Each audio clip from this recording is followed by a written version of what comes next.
출애굽기 32장에서 이스라엘 백성들은 금송아지를 만들어 숭배하는 심각한 죄악을 저질렀습니다. 이로 인하여서 하나님과 맺은 언약이 파기되어 버립니다. 언약이 파괴된 상황에서 모세는 이 파기된 언약을 다시 회복시키고자 분주히 움직입니다. 금송아지 우상을 불살라 부숴버리고 그 가루를 물에 타서 이스라엘 백성들에게 마시게 했습니다. 또 지도자였던 아론을 불러다가 엄히 책망했습니다. 그리고 계속해서 회개하지 않는 완악한 범죄자들, 우상 숭배의 주동자들을 3,000명이나 도륙했습니다. 그리고 나서 모세는 다시 시내 산으로 올라가서 이 백성의 죄를 용서해 달라고 하나님께 중보의 탄원을 올립니다. 이런 모세의 노력과 모세의 중보 가운데 하나님의 마음이 많이 누그러지십니다. 그래서 약속한 가나안 땅은 너희에게 주겠다라는 하나님의 말씀을 받게 됩니다. 하지만 하나님께서 가나안 땅은 주겠지만 함께 올라가지는 않겠다라고 말씀하십니다. 오늘 본문 1절로 3절에 보면 그 하나님의 말씀이 다시금 반복됩니다. 1절에 보면 하나님은 모세에게 이스라엘 백성과 함께 여기 다시 말하면 시내 산을 떠나서 아브라함과 이삭과 야곱에게 맹세하여 주리라 한 땅 가나안 땅으로 올라가라고 하십니다. 그리고 2절과 3절 상반절에 보면 하나님은 사자를 앞서 보내셔서 가나안 땅에 있는 여러 족속들을 쫓아내시고 이스라엘 백성이 그 땅을 차지할 수 있게 해주시겠다고 말씀합니다. 언약은 파기되었지만 그래도 하나님께서 너희에게 주겠다고 약속한 가나안 땅은 주겠다는 겁니다. 그런데 1절에 보면 부정적인 표현이 나옵니다. 이스라엘 백성을 가리킬 때 하나님께서 뭐라고 말씀하시느냐? 네가 애굽 땅에서 인도하여 낸 백성, 이렇게 모세에게 말씀하고 계십니다. 하나님께서 내가 인도하여 낸 백성 이렇게 말씀하시지 않습니다. 뭐라고 말씀하십니까? 모세, 네가 인도하여 낸 백성이라고 말씀합니다. 32장 7절에서도 이스라엘 백성이 금송아지를 숭배하며 범죄했을 때 하나님이 뭐라고 하셨느냐? 네가 애굽 땅에서 인도하여 낸 네 백성이 부패하였도다, 그렇게 말씀을 하셨습니다. 하나님께서 내 백성이라고 하지 않고 모세 너의 백성이라고 하셨습니다. 이것은 하나님과 이스라엘 백성 사이의 언약 관계가 끊어져 버렸음을, 깨져 버렸음을 보여주는 겁니다. 그런데 오늘 본문 1절에서도 동일한 말씀을 하나님이 하고 계십니다. 여전히 하나님은 내 백성이라고 말씀하시지 않습니다. 모세 너의 백성이라고 말씀하십니다. 이것은 모세가 죄 문제를 적극적으로 처리하고 거듭해서 중보의 기도를 올렸음에도 불구하고 언약은 여전히 회복되지 않았음을 알려줍니다. 언약의 파기로 인한 하나님과 백성 사이에 화목하지 않은 관계, 불화의 관계가 계속되고 있다는 겁니다. 이것은 3절 상반절에서도 잘 나타납니다. 3절 상반절 말씀을 한번 보십시오. 거기 보면 너희를 젖과 꿀이 흐르는 땅에 이르게 하려니와 나는 너희와 함께 올라가지 아니하리니, 그럽니다. 하나님께서 이스라엘 백성을 젖과 꿀이 흐르는 그 좋은 땅으로 인도해 가겠다고 합니다. 그런데 하나님이 직접 인도하는 것이 아니라 자기의 사자를 앞서 보내서 인도하시겠다는 겁니다. 그리고 하나님은 나는 너희와 함께 올라가지 않겠다, 내가 직접 너희와 함께 가지는 않겠다라고 말씀하시는 겁니다. 여기 시내산에 올 때까지는 하나님이 계속 함께 하시며 직접 앞서 인도해 오셨습니다. 그런데 이제는 하나님은 함께 하시지 않는다고 합니다. 하나님 대신 천사가 인도해 주리라고 합니다. 3절 하반절에 보면 이 백성은 목이 곧은 백성인지라 내가 친히 함께하다가 너희의 범죄를 보고 진멸할 수가 있다, 그래서 함께하시지 않겠다고 합니다. 이러한 하나님의 말씀은 목이 곧은 백성, 다시 말해 아주 완악하게 범죄하는 백성과는 함께하시지 않겠다는 강력한 선언입니다. 이 하나님의 말씀을 듣고서 백성이 회개의 반응을 보입니다. 이 백성이 본격적인 회개의 반응을 보이게 되는데 이 모습은 우리가 앞서 봤던 32장의 백성의 모습과는 많이 다릅니다. 우리가 32장 볼 때 말씀을 드렸습니다만 그때 금송아지를 불살라서 부서뜨려 버리고 아론을 책망하기도 하고 그랬습니다만 누가 여호와 편에 서려느냐 이렇게 모세가 외쳤을 때 레위 지파만 나왔다 그랬습니다. 상당수의 백성들이 하나님 앞에 철저하게 돌이키지 않았다는 겁니다. 그런데 33장에 들어가면 이제 백성이 본격적인 회개의 모습을 보여주고 있다는 겁니다. 4절 말씀을 여러분이 한번 읽어보십시오. 4절 말씀 읽습니다.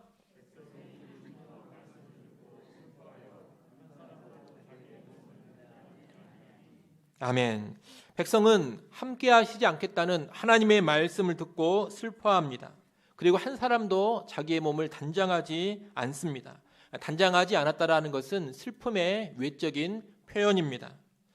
여기서 우리가 중요한 것을 하나 봐야 하는데 그것은 백성이 슬퍼하는 이유입니다. 여러분, 백성이 지금 왜 슬퍼하고 있습니까? 하나님이 하신 말씀으로 쭉 봤는데 하나님이 하신 말씀을 보면 줄 것을 다 주겠다고 하십니다.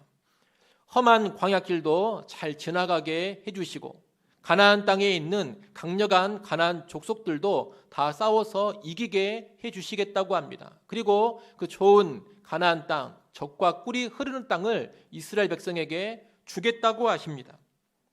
줄 것을 하나님이 다 주신다는 겁니다.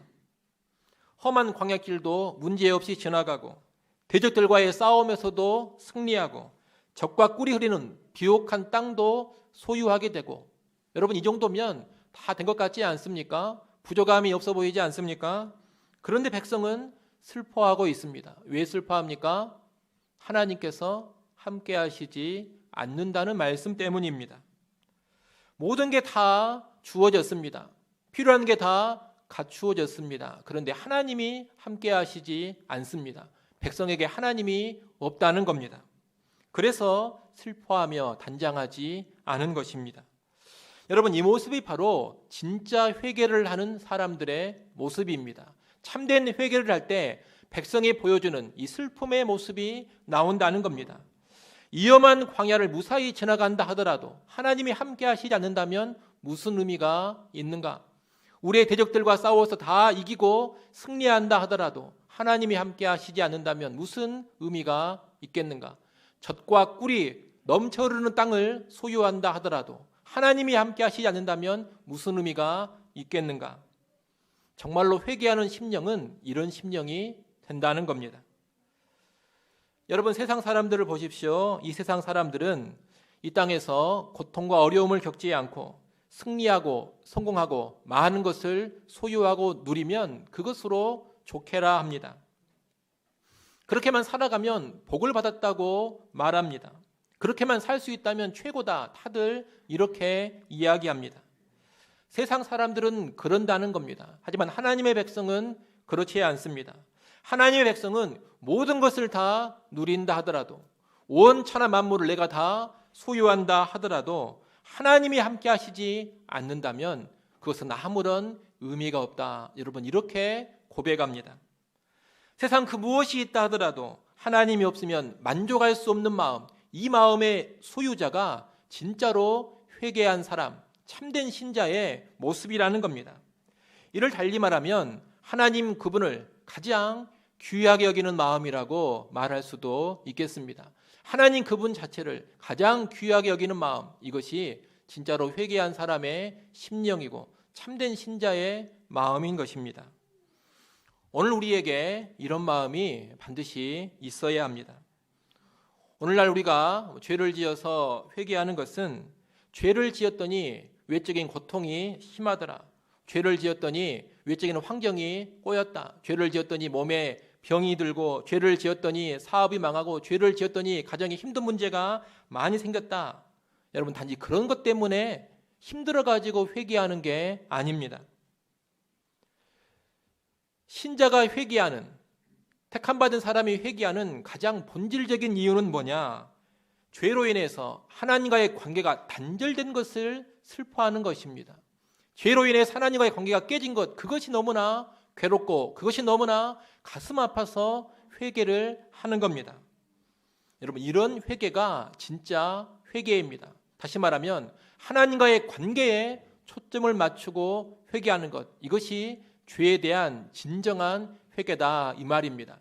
이것은 없고 그냥 죄 때문에 힘든 것 같고 죄 때문에 고통당하는 것 같아서 죄 때문에 세상살이가 빡빡해지는 것 같아서 회개한다면 이 회개는 참된 회개라고 말할 수가 없습니다. 성경이 말하는 참된 회개는 그 초점이 어디에 있느냐? 하나님과의 관계에 초점이 있는 겁니다. 또한 참된 신자는 어떤 삶을 살아가느냐? 하나님 그분을 가장 귀하게 여기는 삶을 살아가는 겁니다.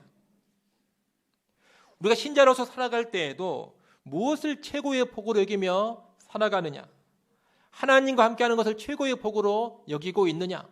이것을 늘 질문을 해봐야 됩니다. 그 질문에 예라고 답을 해야 진짜 신자로 살아가고 있는 겁니다.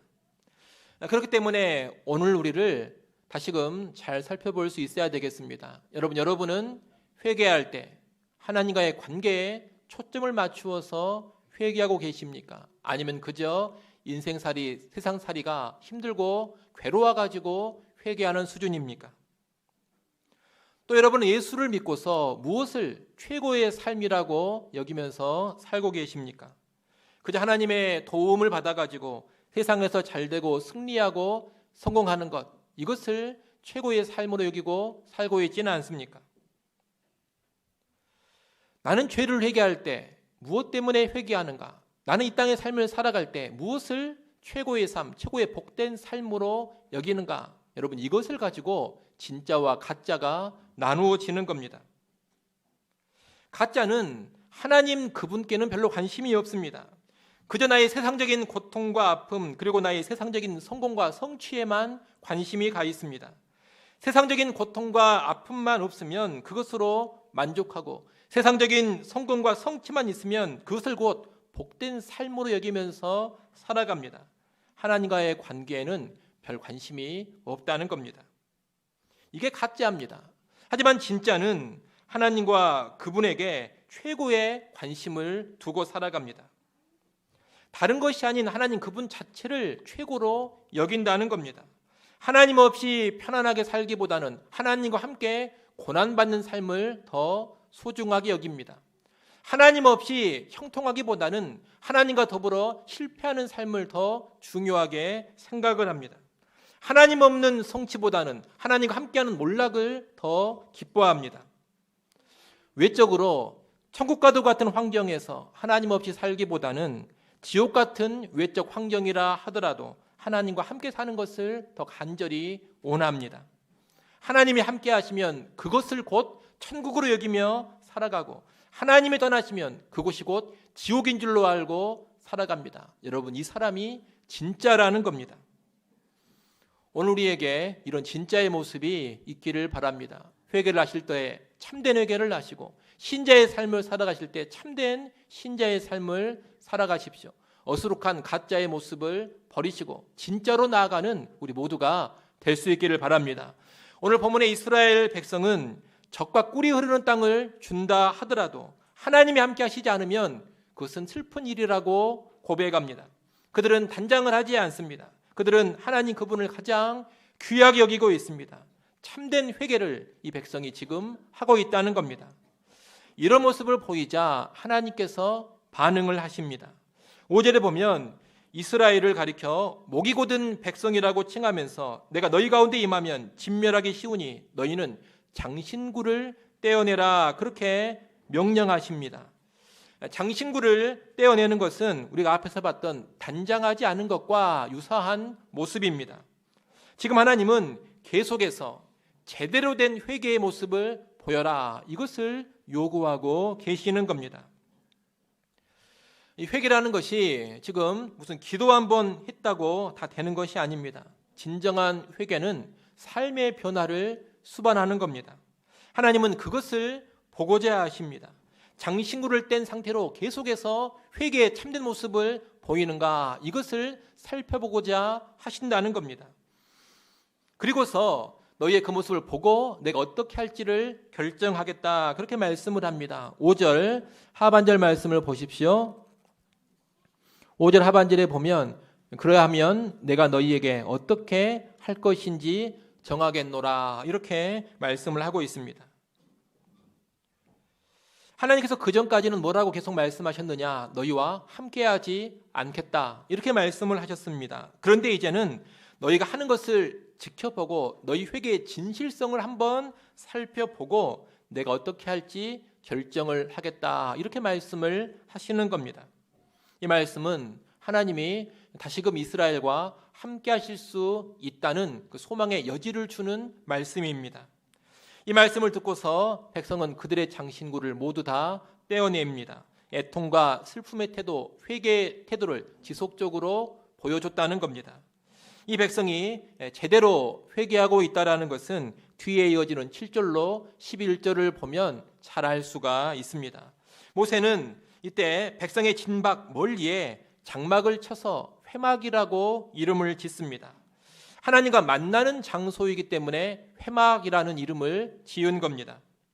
지금 백성은 범죄했습니다. 거룩하신 하나님이 범죄한 이 백성, 언약이 깨져버린 이 백성 가운데 임재할 수는 없습니다. 그래서 이제 진박 멀리 떨어진 곳에 회막을 따로 마련해서 하나님이 거기에 임재해 주시는 겁니다. 그래도 이렇게 진박 멀리나마 회막이 세워지고 있다는 것은 하나님께서 이 백성을 향해서 마음을 많이 돌이켜 주셨음을 보여주는 겁니다. 백성이 마음을 돌이키면서 진심으로 회개할 때 하나님도 마음을 돌이켜주고 계시는 겁니다. 하나님은 이 멀리 떨어진 회막에 임재하셔서 제한적으로 이스라엘과 만나 주십니다. 그래서 여호와를 앙모하는 자는 진 바깥 회막으로 나갔다고 7절에서 보여주고 있습니다. 진에서 멀리 떨어진 회막까지 나가는 수고를 감수하면서 예배하러 이 백성이 나간 겁니다. 또 모세가 회막으로 하나님을 만나러 가면 백성이 다 일어나 장막문에 서서 모세가 회막에 들어가기까지 바라봤다고 합니다. 모세는 여기서 다시금 중보자의 모습을 보여줍니다. 모세는 여호와 하나님께 나가서 아뢰면서 다시 언약이 회복되도록 탄원하는 일을 계속해서 하고 있는 겁니다. 그리고 모세가 회막에 들어가면 구름 기둥이 내려서 회막문에 섰다고 9절에서 말합니다. 여호와께서 그 회막에 임재하셔서 모세와 말씀해 주셨다는 겁니다. 본래 이 구름 기둥은 이스라엘 진 가운데 함께하면서 백성을 이끌어 왔습니다. 그런데 지금은 이스라엘 진 가운데 구름 기둥이 있지 않습니다. 어디에 있습니까? 진박 멀리 떨어진 회막에 구름 기둥이 임하고 있습니다. 그럼에도 불구하고 여와 같은 하나님의 임재를 상징하는 이 구름 기둥이 멀리에서나마 내려오고 있다는 것이 백성에게는 감격스럽습니다. 하나님이 그래도 완전히 떠나버리시지 않고 진에서 멀리 떨어진 이 회막에라도 내려와 주시니 감격스럽고 감사한 것입니다. 그래서 백성은 회막문에 구름 기둥이 서면 다 일어나 자기 장막문에 서서 예배했다 그럽니다. 10절 말씀을 여러분이 한번 보십시오. 10절 말씀 읽습니다.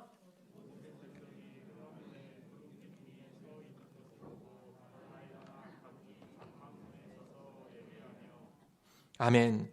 하나님이 진 가운데 계시지는 않습니다. 멀찍이 계십니다. 하지만 멀찍이서라도 하나님을 바라보면서 이 백성이 예배하고 있는 겁니다. 이런 모습들을 보면 이 백성이 참으로 회개하며 하나님께로 돌아섰음을 알 수가 있습니다. 참으로 회개하는 백성은 이렇게 여호와를 앙모하는 모습을 보여줍니다. 앞서 회개하는 백성은 하나님 그분을 가장 귀하게 여기는 그런 모습을 보여준다고 말씀드렸습니다. 모든 것이 다 주어져도 하나님이 없으면 만족하지 않는 것, 이것이 참된 회개를 하는 백성의 모습이라 했습니다. 이런 사람은 당연히 이제 어디로 나가느냐? 하나님을 앙모하는 삶으로 나가는 겁니다. 하나님을 가장 귀하게 여기니 당연히 하나님을 앙모하는 겁니다. 백성은 하나님을 간절히 찾고 구하기 때문에, 다시 말하면 앙모하기 때문에 진 밖으로 멀리 나가는 수고를 무릅쓰고 회막으로 가서 예배합니다. 회막으로 들어가지는 못하지만 회막으로 나아가서 경배하는 겁니다. 또 여호와를 앙모하기 때문에 멀리서라도 구름이 내려오는 것을 보면 그것만으로도 감사하고 감격해하면서 예배합니다. 하나님의 임재를 상징하는 구름 기둥을 멀리서 보기만 해도 감격스러워 한다는 겁니다. 여러분, 오늘날도 마찬가지입니다. 참으로 회개한 신자, 참된 신자는 반드시 어떤 모습을 보이느냐? 여호와를 앙모하는 모습을 보입니다. 여호와를 간절히 찾고 간절히 구한다는 겁니다.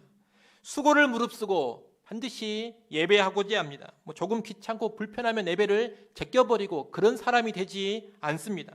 멀리 가는 수고를 무릅쓰고 불편을 감수하면서라도 하나님께 예배하는 것을 앞세우고 귀하게 여깁니다. 주를 앙모하기 때문입니다.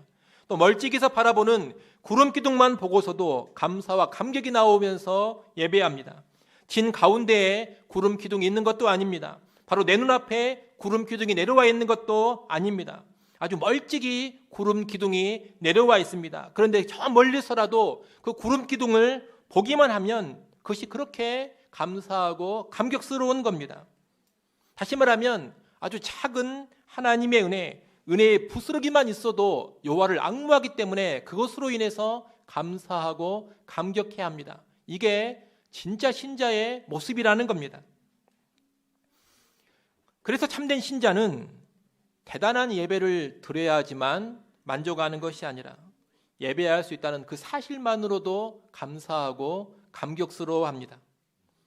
대단한 설교를 들어야지만 은혜를 받는 것이 아니라 지극히 평범한 설교를 하더라도 선포되는 말씀에 오류만 없으면 진리만 들려지고 있다면 그것으로 감사하고 감격스러워합니다. 찬양대의 찬양이라든가 특송하는 사람의 찬송이 무슨 천상의 화음이 아니라 하더라도 너무 평범한 찬양이고 때로 좀 미숙한 찬양이라 하더라도 찬양을 듣고 부를 수 있다는 그 자체만으로도 큰 은혜를 만끽합니다. 무슨 대단한 성경 공부를 하지 않는다 하더라도 그저 내게 성경책이 있고 이 성경을 한 줄 한 줄 읽어나갈 수 있다는 그 사실만으로도 감사하고 감격스러워합니다. 예배를 드리는 것이 불가능한 상황에서는 라디오 전파로 들려지는 예배 실황만 들어도 감격스러워서 눈물이 납니다. 여러분, 이것이 여호와를 앙모하는 참된 신자의 모습이라는 겁니다. 참된 회개자는, 참된 신자는 이런 모습이 나와야 합니다. 오늘 여러분에게 이런 모습이 없다면 자기 자신을 한번 잘 살펴봐야 합니다. 여러분, 정말로 여호와를 앙모하면서 살고 계십니까? 멀찍이에서 구름 기둥이 내려오는 것만 보더라도 감사가 넘쳐나고 감격에 주체할 줄 몰라 하고 계십니까? 작은 하나님의 은혜만 주어져도 그것이 크게 다가오고 너무나 민감하게 다가와서 눈물이 나고 하나님께 감격의 찬송을 올려드리고 있습니까? 여러분, 그래야 진짜인 겁니다. 이런 모습이 사라져버리면, 이런 진짜의 모습이 사라져버리면 자꾸 예배를 평가하려고 하고 자꾸 설교를 평가하려고 하고 자꾸 무슨 가르침을 판단하려고 합니다. 물론 선악을 분별하는 지혜는 필요합니다만 자꾸 수준을 따지면서 자기가 원하는 수준 여기에 도달을 못하면 금방 실증을 내버리고 짜증을 내고 불평을 한다는 겁니다. 이것은 좋은 모습이 아닙니다. 여호와를 앙모함이 사라졌을 때 이런 모습이 나오는 겁니다. 작은 은혜에는 만족을 못하는 겁니다. 진정한 회개자 그리고 참된 신자는 뜨겁게 여호와를 앙망한다라는 것을 여러분 기억하면 좋겠습니다. 그리고 우리가 그런 모습으로 나아가면 좋겠습니다. 오늘 본문에 이스라엘 백성은 그런 모습을 보여주고 있습니다. 백성이 이렇게 참된 회개의 모습을 보이는 가운데 모세는 회막에 나가서 하나님과 대화합니다. 11절 상반절에 보면 하나님은 모세를 특별히 여기셔서 사람이 친구를 대하는 것처럼 그와 대화하셨다라고 말씀합니다. 구약에 보면 하나님께서는 주로 꿈이라든가 환상을 통해서 자신의 말씀을 전해주시곤 했습니다. 그런데 모세와는 그렇게 하지 않으셨습니다. 꿈이나 환상이 아니라 직접적으로 만나서 대화하듯이 모세와 교제를 하셨다는 겁니다. 모세는 이렇게 아주 특별한 대우를 받으면서 회막으로 나가 하나님과 대화했습니다. 그리고 진으로 다시 돌아왔습니다. 하지만 모세의 수종자였던 여호수아는 회막을 관리하는 차원에서 회막을 떠나지 않고 계속 회막에 있었습니다. 율법에 따르면 제사장이나 레위인이 성막을 관리하도록 되어 있습니다. 그런데 지금은 성막이 아닙니다. 성막은 아직 만들어지지도 않았고 또 지금은 온 백성의 범죄로 인해서 임시로 하나님의 처소인 회막이 만들어져 있습니다. 이 회막을 누가 주야로 관리하고 있느냐? 여호수아가 이 회막을 주야로 관리하고 있다는 겁니다. 이상의 7절로 11절까지의 모습은 언약이 파괴된 이스라엘에게 소망이 점점 생겨나고 있음을 보여주는 내용들입니다. 제한적이기는 하지만 백성은 하나님을 앙모하며 예배하고 있습니다. 특별한 중보자인 모세는 계속 회막에 하나님께 나아가서 탄원을 올리고 있습니다. 진 밖으로 멀리 떨어진 곳에 회막이 있지만 그래도 이 회막이 관리되면서 회막을 통해서 미약하게나마 이스라엘과 하나님과의 관계가 유지되고 있습니다. 이 백성이 아주 크고 심각하게 범죄했습니다만 하나님께서 은혜의 끈을 이어가고 계신다는 겁니다.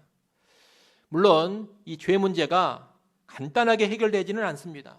죄 문제가 간단하게 해결되지는 않는다. 여러분 절대로 이것을 망각하시면 안 됩니다.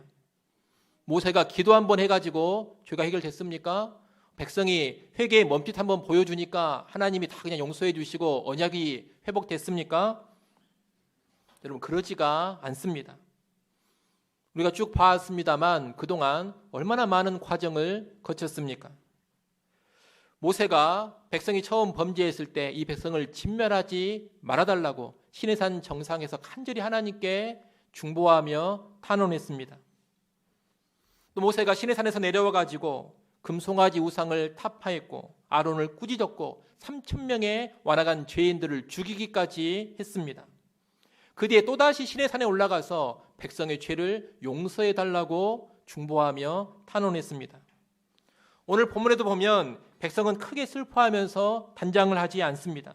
모든 장신구를 취하고 참된 회개의 모습으로 나아가고 있습니다. 진박 멀찍이 회막이 만들어졌고 여호와를 앙모하는 사람들은 그곳으로까지 나아갔습니다. 그리고 일반 백성은 멀리서라도 구름 기둥을 보면서 예배했습니다. 중보자 모세는 늘 회막으로 들어가 하나님과 대화하면서 계속해서 탄원을 하고 있습니다. 그 와중에 여호수아는 주야로 회막을 떠나지 않고 충성스럽게 이 회막을 관리하고 있습니다. 여러분 이런 회막의 기간이 하루 이틀이 아닙니다. 이 회막의 기간이 꽤 됩니다. 그래도 죄로 깨져버린 언약이 회복되지 않았다는 겁니다. 이건 뭘 보여주는 겁니까? 죄 문제가 그렇게 간단하게 해결되는 것이 아니라는 것을 보여줍니다. 여러분 죄라는 것은 무슨 먼지 털듯이 훌훌 털어버릴 수 있는 게 아닙니다. 식탁에 음식물이 떨어졌을 때 행주람을 훔쳐버리면 깨끗이 처리돼버린 것처럼 그런 식으로 죄 문제가 간단하게 해결되는 게 아니라는 겁니다. 하나님의 공의가 아주 준엄합니다. 하나님의 공의가 준엄하기 때문에 죄가 쉽게 해결되지 않습니다. 하나님의 공의가 완전한 공의이기 때문에 죄가 절대 가볍게 해결되지 않습니다. 역으로 죄라는 것이 그렇게 무서운 것이고 그렇게 파괴력이 큰 것입니다. 아주 심각한 게 죄라는 겁니다. 세상에서 가장 심각한 문제가 뭐냐 그러면 사람들은 별의별 이야기를 다 합니다. 무슨 환경 문제를 이야기하고 경제 문제를 이야기하고 국가 간의 분쟁 문제를 이야기하고 교육 문제를 이야기하고 그럽니다. 하지만 정말로 가장 심각한 문제, 정말 해결이 안 되는 문제는 뭐냐? 죄의 문제라는 것을 알아야 합니다. 죄의 문제가 가장 끔찍한 것이고 죄의 문제가 가장 해결이 안 되는 겁니다. 절대로 죄 문제는 쉽게 해결되지 않습니다. 그래서 오늘 본문에도 보면 백성이 그렇게 회개하고 아주 특별한 중보자인 모세가 늘 회막에 나가서 탄원을 올려도 이 죄 문제가 용서받지 못하는 것이고 언약이 바로 회복되지 않고 있는 겁니다. 그래서 우리는 일단 이 본문을 보면서 죄라는 것이 정말로 심각하구나, 이것을 알아야 한다는 겁니다. 먼저 그것을 알고서 죄 가운데에도 소망이 있다, 이런 인식으로 나가야 합니다. 여러분, 무턱대고 죄가 있어도 소망이 있다 이렇게 나가면 안 됩니다. 반드시 먼저 뭘 알아야 되느냐? 죄는 참으로 심각한 문제고 이 죄는 쉽게 해결될 수 있는 문제가 절대로 아니다, 이것을 먼저 알아야 한다는 겁니다. 그것을 먼저 알고서 그 다음에 그래도 죄 가운데 소망이 있다, 이런 인식으로 나가야 한다는 겁니다. 죄가 참으로 심각함에도 불구하고 아주 무거운 문제임에도 불구하고 소망이 있는 이유는 하나님께서 공의만 가지고 계신 것이 아니라 은혜가 충만하시기 때문입니다. 하나님의 충만한 은혜 때문에 심각한 죄 가운데서도 소망이 있는 겁니다. 우리가 보고 있습니다만 하나님은 중보자 모세를 통해서 계속해서 은혜를 베푸십니다. 그리고 백성의 회개 가운데서도 은혜를 베풀어주고 계십니다. 그리고 오늘 본문에서 봤습니다만 결국 회막의 만남까지 오지를 않았습니까? 우리가 다음에 보겠습니다만 하나님은 결국 모세의 중보를 들으시고 깨진 언약을 회복시켜 주십니다. 죄가 심각했지만 결국 하나님께서 은혜로 언약을 회복시켜 주신다는 겁니다. 그래서 죄라는 것이 아주 심각한 문제이지만 하나님의 은혜 때문에 그런 죄 중에서도 소망이 있는 겁니다. 우리가 신약으로 오게 되면 예수 그리스도의 십자가가 이 사실을 잘 보여줍니다. 죄의 심각함과 더불어서 죄 가운데 소망을 잘 보여주고 있다는 겁니다. 여러분, 죄 문제가 얼마나 심각하면 하나님께서 자기 아들을 보내 죽여야 했겠습니까? 여러분, 이 죄라는 것이 가볍게 처리되는 것이면 하나님이 굳이 이렇게 하실 이유가 어디 있겠습니까? 그냥 하나님의 말씀 한마디로 죄 해결됐다, 이렇게 될 수 있는 문제라면 굳이 아들을 보내실 이유가 어디에 있겠습니까? 그런 문제가 아니라는 겁니다. 하나님이 자기 독생자까지 내어서 완전히 죽여야지만 해결되는 것이 죄 문제입니다. 달리 말하면 삼위일체 중에 한 분이신 성자 하나님께서 사람으로 오셔서 살을 찢기고 물과 피를 다 흘려 죽어줘야지만 해결되는 것이 죄 문제입니다. 그런 여러분, 죄 문제가 쉬운 것입니까? 죄가 가벼운 겁니까? 이런 십자가를 통해서 죄값이 완전히 처리되고 하나님의 공의가 완전히 만족되고 나서야 죄 문제가 해결됐습니다. 하나님께서 놀라운 은혜로 자기 독생자를 내어주셨기 때문에 심각한 문제가 해결이 됐다는 겁니다. 이제 그 십자가의 그리스도가 아주 특별하고도 유일한 중보자가 되어서 계십니다. 모세도 오늘 본문에 보면 특별했습니다. 특별한 중보자입니다. 하지만 이런 모세와는 비교할 수도 없는 특별한 중보자가 예수 그리스도이십니다. 여러분, 이 모세가 얼마나 많이 중보하고 또 중보했습니까? 얼마나 많이 탄원하고 또 탄원했습니까?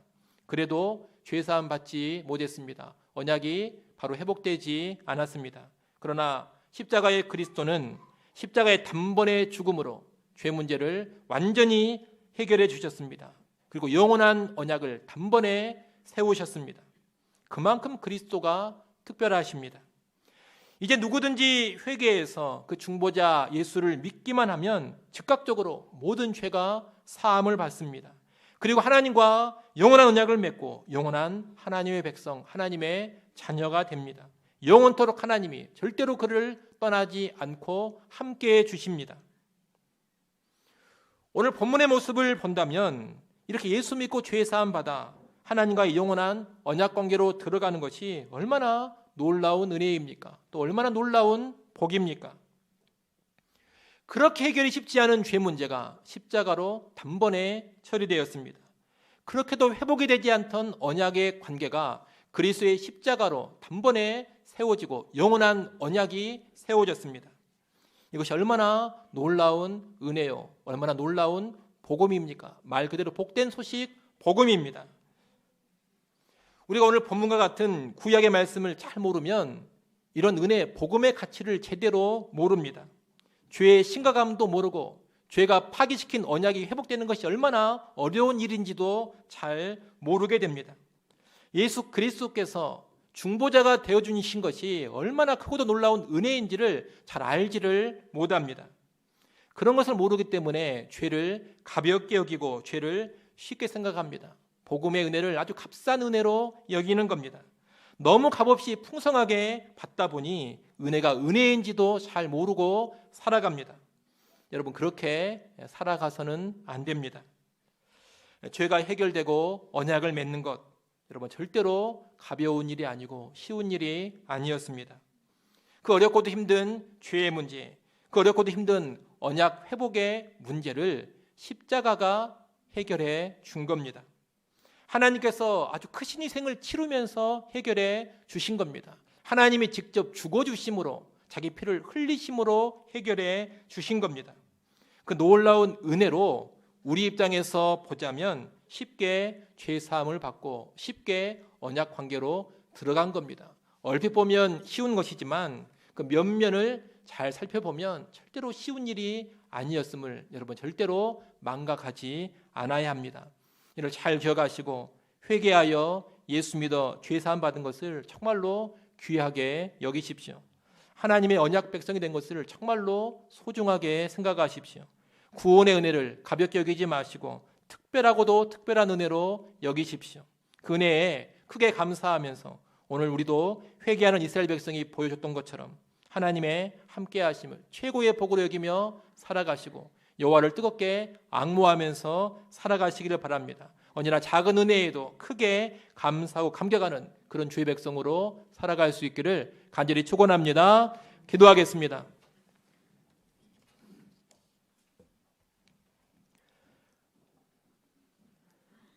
하나님 아버지, 죄사함 받는 것, 하나님과 언약 관계로 들어가는 것이 결코 쉽고 가벼운 일이 아니라는 것을 우리가 잘 깨닫게 하여 주시옵소서. 그 힘들고도 그 험하고도 그 어려운 일이 그리스도의 십자가로 이루어졌습니다. 죄사함 받고 언약 백성된 것, 십자가의 공로로 그렇게 된 것이 얼마나 크신 은혜인지를 잘 깨닫고 감사하게 하여 주옵소서. 그 가운데 참된 신자로서 하나님이 함께 하심을 최고의 복으로 여기며 늘 하나님을 앙모하는 삶 살아가게 하여 주옵소서. 예수님의 이름으로 기도드리옵나이다. 아멘.